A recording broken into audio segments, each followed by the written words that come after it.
Bienvenue sur Invest Academy. Ici, on parle essentiellement d'investissement en bourse. Je vais vous parler de mon expérience boursière et mon but est de vous apporter le maximum de valeur. Aujourd'hui, on va parler de ma stratégie PEA et PEA-PME pour 2023. Tout d'abord, qu'est-ce que le PEA? Le PEA est une enveloppe fiscale qui te permet d'investir en bourse. C'est le plan d'épargne en actions. Il permet d'acheter des actions européennes, mais également des ETF mondiaux. Les versements sur cette enveloppe sont limités à 150 000 euros. Pour en ouvrir un, il faut être majeur. Le principal avantage du PEA, c'est que c'est une niche fiscale, car au bout de 5 ans de détention, tu ne payes plus d'impôts, mais seulement 17,2% sur tes plus-values. En dessous, je t'ai mis 3 courtiers qui sont les plus compétitifs du marché avec des frais très faibles. Bourse Direct, Boursorama Banque et Fortunéo Banque. Je te mets les liens dans la description si tu es intéressé pour ouvrir des PEA chez eux. Qui suis-je? Je suis un étudiant en kinésithérapie et cela fait bientôt 2 ans que j'investis en bourse. J'ai ouvert mon PEA chez Bourse Direct en mai 2021 et j'ai assez récemment ouvert mon PEA PME également chez Bourse Direct en août 2022. Attention, je tiens à dire que je ne suis un particulier qui partage son expérience en bourse et cela ne représente en rien un conseil d'investissement. Donc, quel est le bilan de mon PEA depuis que j'ai commencé à investir en mai 2021? J'ai seulement 2,71% de performance. Cette faible performance s'explique par le fait que j'investis chaque mois en DCA en moyenne 400 euros ces 21 derniers mois. J'ai commencé avec une stratégie 100% en ETF, puis j'ai commencé le stock picking en avril 2022. On voit que depuis mai 2021, le Lixor 440 qui suit l'indice CAC 40 des 40 plus grandes capitalisations boursières françaises a une performance de 13,71%. Et le Lixor PEA Monde, qui suit l'indice MSCI World, a une performance de 8,51%. Ils me battent largement et comme je l'ai dit, sur le long terme, je vais me rapprocher de ces performances. Donc mes objectifs. Pourquoi j'ai décidé d'investir en bourse? Dans un premier temps, j'ai décidé d'investir en bourse pour battre l'inflation. Vous entendez partout en ce moment parler d'inflation. Et en effet, elle est très élevée. Elle atteint encore sur un an 6% en janvier 2023. On voit à droite sur le schéma qu'elle est très élevée et qu'elle n'a jamais été aussi élevée depuis 1991. Et c'est pour ça qu'il faut se protéger en investissant sur des actifs réels et qui peuvent battre l'inflation à long terme. J'ai vu que je vous ai mis également un schéma à gauche qui montre le prix pour un chariot type composé de 38 produits en euros. Et on voit que de septembre 2021 à janvier 2023, ce panier moyen a pris plus 18,45%, ce qui est énorme. Au niveau des plus fortes variations, on voit que l'huile de tournesol a pris 112%, c'est-à-dire que son prix a plus que doublé. On voit que le sucre blanc en poudre a pris presque 70%, le riz basmati presque 40%, les chips à l'ancienne 36%, le steak haché 28%. Ces augmentations sont juste énormes et cela montre que le coût de la vie ne fait qu'augmenter et que si tu n'investis pas, c'est pas l'État qui va te donner plus d'argent. Ensuite, mon objectif à long terme est de faire fructifier mon patrimoine car la bourse est la classe d'actifs la plus performante. On voit sur cette étude de l'IEIF que sur 40 ans, de 1980 à 2020, les actions ont été la classe d'actifs la plus performante avec 12,9% de performance. Comparativement au livret A qui a une performance de 4,3%, l'inflation a quant à elle été de 2,5%, mais on voit ici, comme sur la slide précédente, que l'inflation est actuellement très élevée à 6% et que le livret A est seulement à 3%. Ça veut dire que ton épargne n'est pas à l'abri et se fait manger petit à petit. Ensuite, j'ai un schéma plus long-termiste à droite qui représente la performance de différentes classes d'actifs de janvier 1802 à décembre 2013. On voit que la performance des actions surperforme n'importe quelle autre classe d'actifs, avec 6,7% de performance, inflation déduite.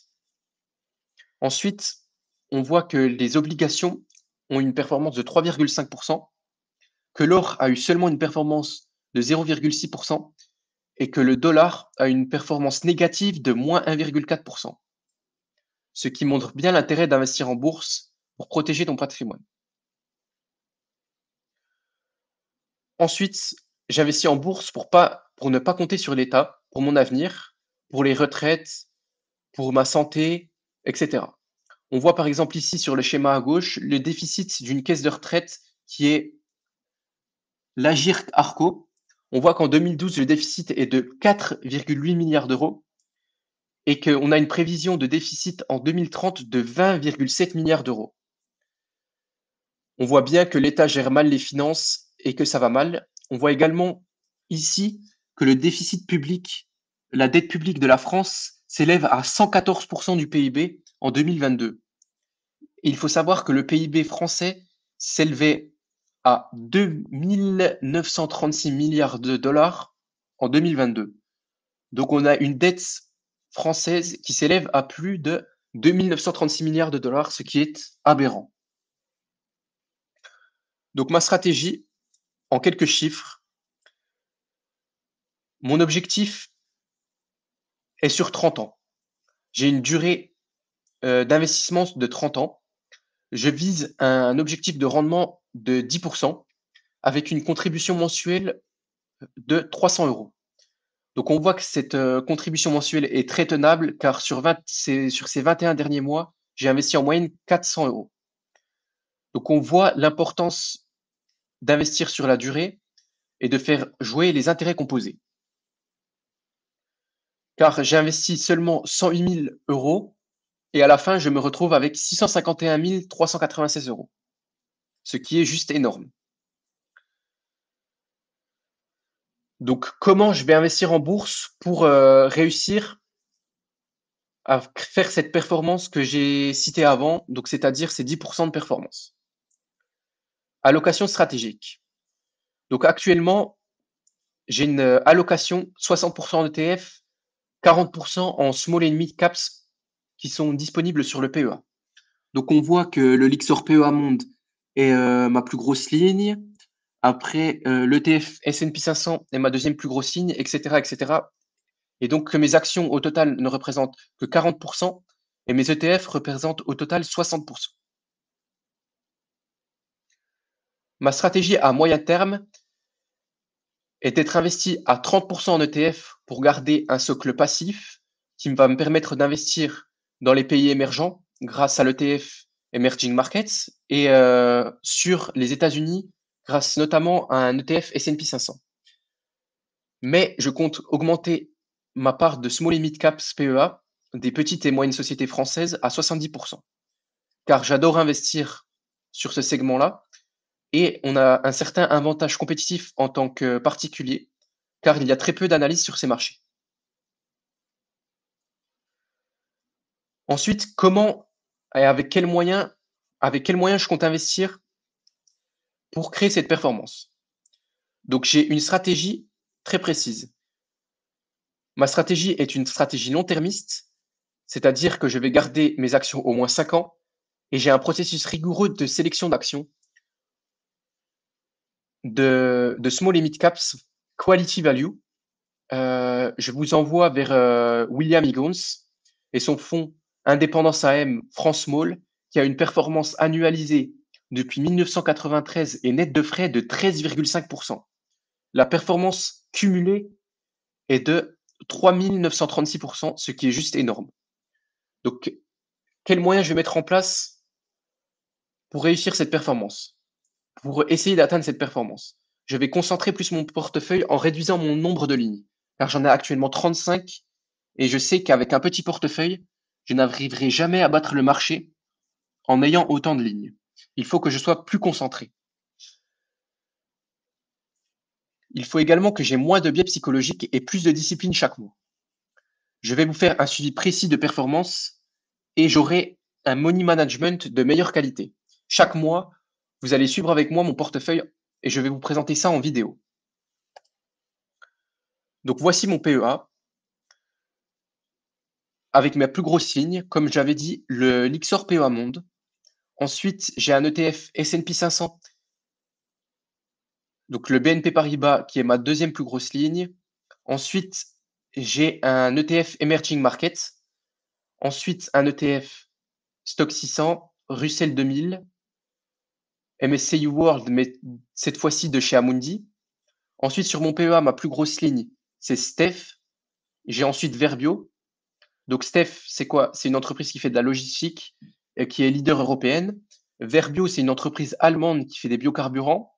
Trigano, c'est une entreprise française qui assemble des camping-cars. Ujula, c'est une entreprise qui fait des cheminées, des conduites cheminées et du bois de chauffage. Fountaine Pajot, c'est une entreprise qui fait des catamarans. Katana, qui fait aussi des catamarans. Ensuite, j'ai une poussière d'ETF Emerging Asia. Ensuite, j'ai Ordina, qui est une entreprise cotée sur Amsterdam, qui est une ESN, donc des services informatiques. J'ai Click Digital, qui est un Netflix all-in-one, qui est allemand, qui est un petit Netflix qui essaye de se développer. Ensuite, j'ai ALD, qui est une entreprise qui loue des voitures sur de la location longue durée.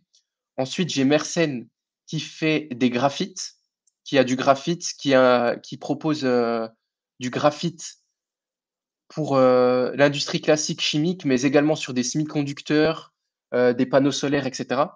Ensuite, j'ai Delta Plus Group qui fait des ETI, des équipements de protection individuelle, EPI, pardon, équipements de protection individuelle. J'ai Technip Energy qui est une société d'ingénierie dans dans l'énergie. Moulinvest qui est une société qui est dans le bois et qui fait également du bois de chauffage, Décuple dans le marketing digital. Clasquin, c'est dans la qui fait de la supply chain. S2I, encore une entreprise ESN de services informatiques. OB, encore des services informatiques. J'ai Silly Solution, qui est une entreprise finlandaise, côté Helsinki, une petite société également dans les services informatiques. J'aime bien ce secteur, vous le verrez bien. J'ai Crop Energy, qui fait des protéines et également du biocarburant, tout comme Verbio, qui est coté en Allemagne. J'ai Groupe Guillain qui fait des emballages en carton et en plastique, qui est également un leader européen. Bilendi, qui est aussi dans le digital. Clinica Baveria, qui détient des cliniques d'ophtalmologie, qui est coté en Espagne. J'ai Jacques Metals, qui est un distributeur de métal. Et Rheinmetall, une petite société allemande qui fait du cerclage pour les B2B. Ensuite, au niveau de mon PEA-PME, on va retrouver quelques sociétés, les mêmes sociétés, car on peut nicher certaines sociétés dans le PEA-PME, et ce qui va me laisser plus de place dans mon PEA. Donc, on retrouve encore S2I, donc société de R&D externalisée. Katana Group, qui est le troisième constructeur mondial de katana qu'on a déjà vu avant. J'ai un petit peu de fonds indépendance et expansion Europe, donc géré par William Higgins, dont je vous ai parlé tout à l'heure. Je vous ai parlé du fonds France, mais qu'on peut mettre dans un PEA également. Mais ici, on a le fonds Europe qui peut se mettre dans le PEA, dans le PEA PME et également sur une assurance vie Lynxia Spirit 2. Donc, j'avais acheté une petite part de ce fonds pour voir ce que ça donnait, si c'était meilleur que ma gestion active.